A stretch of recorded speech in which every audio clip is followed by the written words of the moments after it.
Assalamualaikum warahmatullahi wabarakatuh. Salam sehat, salam sejahtera untuk kita semua. Yang terhormat Bapak Ketua, Wakil Ketua, dan demikian juga teman-teman anggota Komisi 3 dan khususnya kepada rekan saya Magdir Ismail, hampir mirip-mirip juga, tetapi kami perlu penekanan. Dasar kami sebetulnya langsung kami menganalisa dan kemudian membuat masukan dalam RUU perampasan aset yang saya nggak tahu ini yang keberapa, tetapi saya yang dapat yang terakhir ini. Ya, yang terakhir ini kami masuk dari sini, karena saya kira nanti berputarnya adalah di sekitar ini. Nah, Bapak Ibu sekalian, di dalam paper yang kami siapkan ini, kami sudah membuat klasifikasi apa aja yang perlu dicermati dan kemudian apa aja yang perlu dikritisi.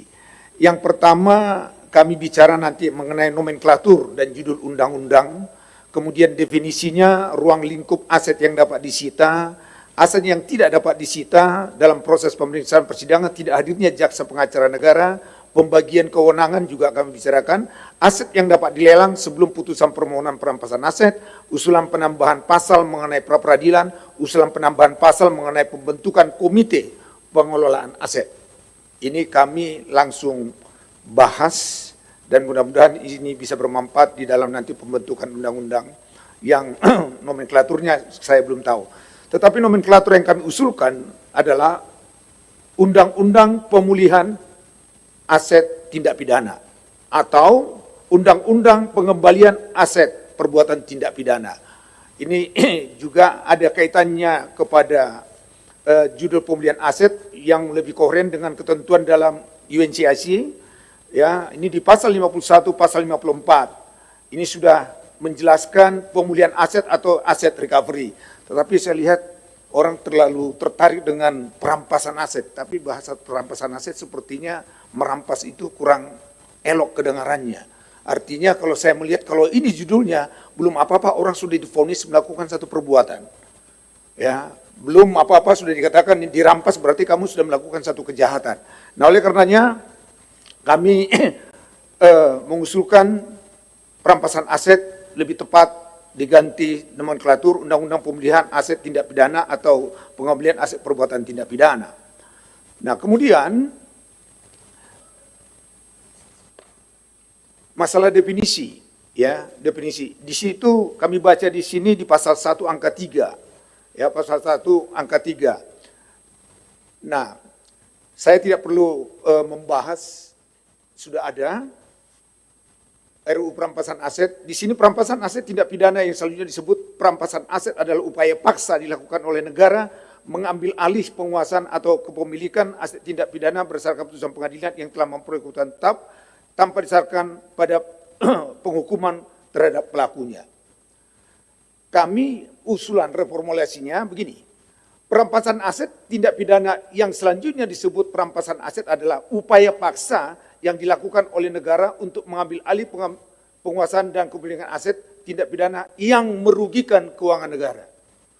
Ini harus tegas, ya, yang merugikan keuangan negara. Nah, kemudian angka ini ada landasannya apa? Landasannya tentu, ya, ini adalah kami mengutip dari definisi yang baru merupakan hasil sinkronisasi definisi mengenai pemblokiran PD angka 1 juga kami kutip, keragaman definisi, kemudian juga adanya kepastian hukum, kemudian pemblokiran penyitaan RUU pemulihan aset untuk dengan ketentuan terdapat dalam KUHP. Jadi acuannya tetap dengan KUHP. Nah, pasal 1 angka 3, angka 5 dan pasal 6 kita reformulasi. Apa itu reformulasinya? Yaitu pasal 1 angka 6. Pemblokiran adalah serangkaian tindakan pembukaan sementara aset yang diduga merupakan aset tindak pidana. Kemudian kami membuat catatan definisi pemblokiran tidak sinkron dengan definisi pemblokiran dalam pasal 1 angka 37 KUHP. Kami reformulasi.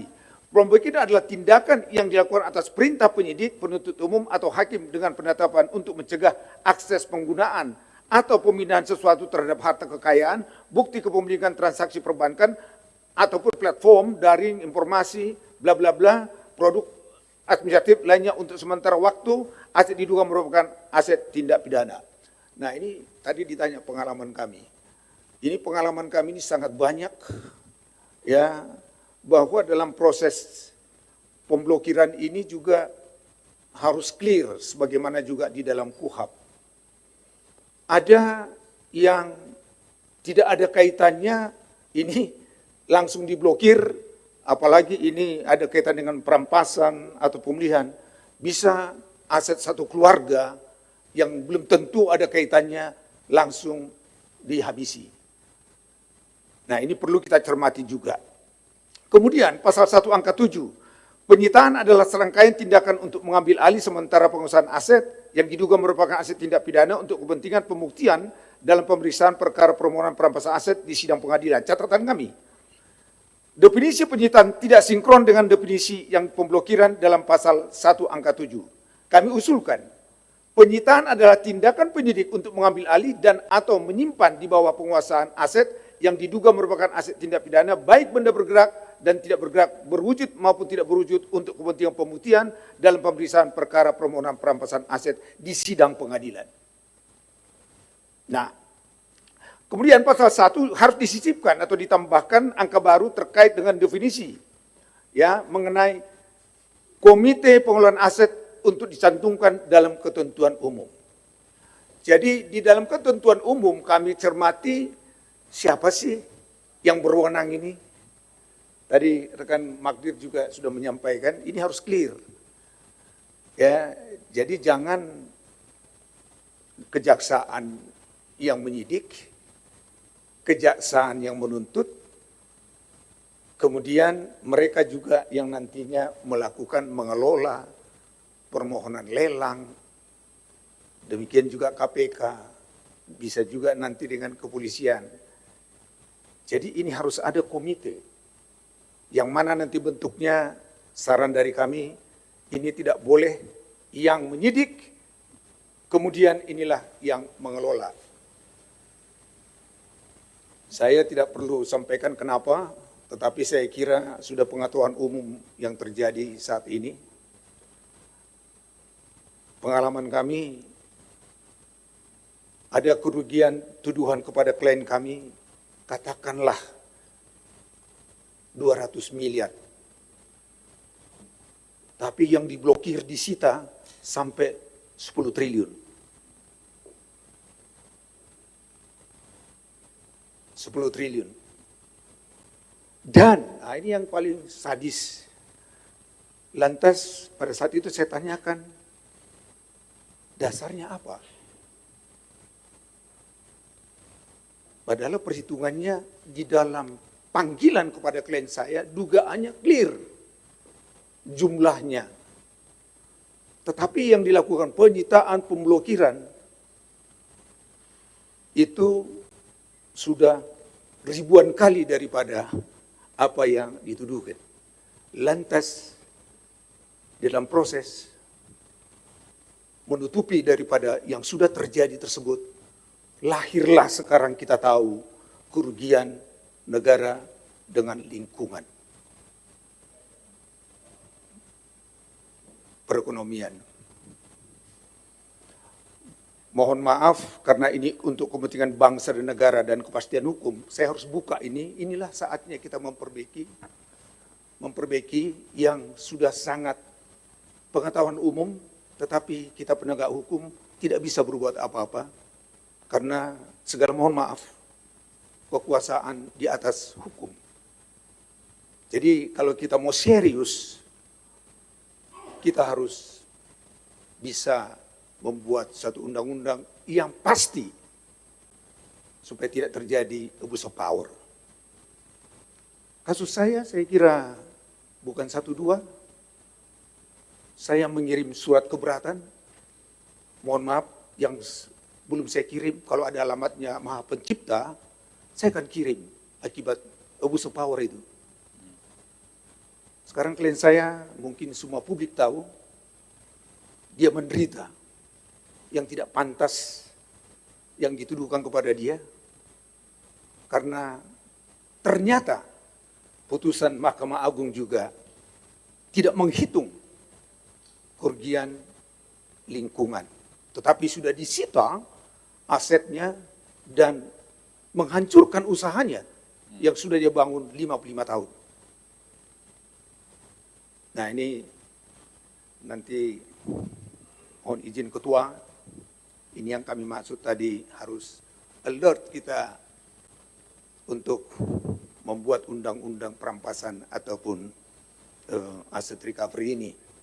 Ya, jangan nanti ini saya khawatir, segala mohon maaf sebelum saya lanjutkan ketua tadi diminta kami dengan pengalaman. Jangan ini nanti menjadi alat baru, quote and quote, alat kekuasaan untuk menghabisi lawan politik. Sebetulnya ini relungan hati kita sama ini sebetulnya. Satu, yang kedua, Pak Ketua, saya belum dapat referensi sampai saat ini. Jangan kita menjadi alat dari negara-negara maju, membuat ratifikasi, tetapi itu alat penekan kepada kita. Mungkin perlu dikaji lebih lanjut. Negara mana yang sudah berhasil meratifikasi perampasan aset ini? Kita baru belajar dari mereka. Tapi sepengetahuan saya, belum ada yang berhasil setelah ini diberlakukan. Malahan ini menjadi, apa bahasa yang paling tepat? Menjadi alat menghabisi lawan. Makanya kami juga harus tegas menyatakan di dalam rancangan RUU ini sangat bias. Saya nggak tahu sudah dihilangkan. Termasuk in person juga masuk di sini. Seharusnya bukan. Yang masuk di sini adalah mengenai kerugian negara. Masyarakat juga sebetulnya menunggu itu, tapi nggak tahu kenapa ini. Mudah-mudahan nanti Komisi 3 bisa memfokuskan in person itu harus kita singkirkan. Nanti kami buat juga catatan-catatan di sini.